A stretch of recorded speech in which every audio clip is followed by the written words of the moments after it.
साथियों नमस्कार, रौनक infotech technology में आपका बहुत बहुत स्वागत है।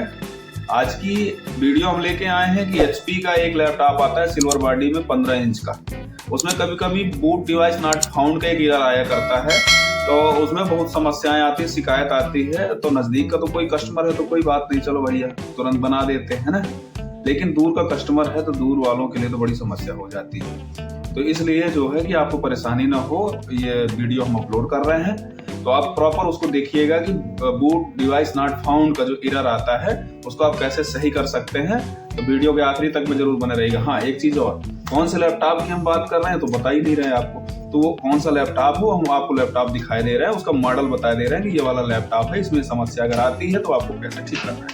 बस 1 मिनट रुकिएगा, हम आपको लैपटॉप दिखा रहे हैं। खसकना पड़ता है ना, पीछे रखा हुआ है, खिसकना नहीं खसकना।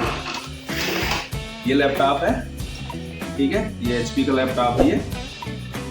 ये इसका मॉडल जो है HP लैपटॉप नोटबुक है 15DA0326600TU। ठीक, इसका ये देख लीजिए, ये लैपटॉप है i3 का 7वां जनरेशन है। और इस लैपटॉप में अधिकतर समस्या आती है कि बूट डिवाइस नॉट फाउंड का एरर आ जाता है।